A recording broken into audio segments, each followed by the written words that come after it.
Hey everyone, welcome to Shop Talk. We're back testing Larry's chainsaw. We're doing a pressure vacuum test. We want to know if there's any issues with the crankcase or any leakage on the seals, and so you should do this before you tear the saw down to verify of anything that might cause some issues down the road. I've got the block off on the intake and on the exhaust, and the decompression valve is up and the spark plug is in, and I've modified a little tool here. It's a clutch rotor. Zoom in on that so you can see it. That's just a rotor that I took the 3 ears off, ground them off, and use that to tighten up here. We want this worm gear and the shaft that it sets on to be snug in there, not overly tight, just snug, so we can check for leaks. Any leaks we might want to identify before we do the repair on it.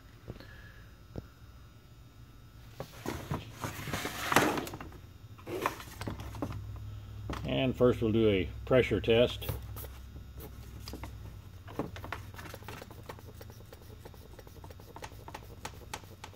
Pump that up. And what we're looking for is, of course, the gauge to bleed down.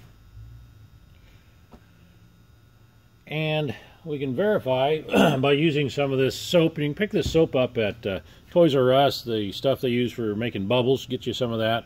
It's real cheap stuff. Fill you up a little squirt bottle here. Squirt around the places where you might get a leak.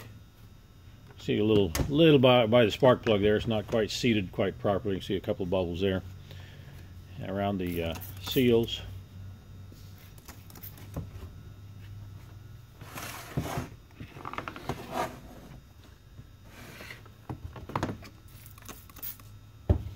And it's not picking up anything. That's just some of the bubbles when you squirt it on there. We're not getting any actual bubbles here. You can see the gauge is not budging.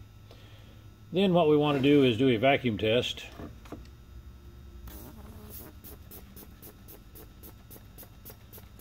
This is the best test you can do on a 2-cycle. And we'll watch the gauge there for a minute. It's settling down now. And let me show you what you're actually testing for on a crankshaft here. When you pressurize it, you're actually putting pressure against the lips of these seals. And then when you're vacuum testing, you're actually pulling with vacuum that lip away from that crank, actually giving it a little bit of vacuum there, and if there's any irregularities or anything like that, it will show up. So if you have any questions on that, I do sell these gauges, and you can purchase one or pick you up a good quality one. Mine has a few extra tools in it. Makes it a real nice kit. Any questions on those, give the chainsaw guy a call.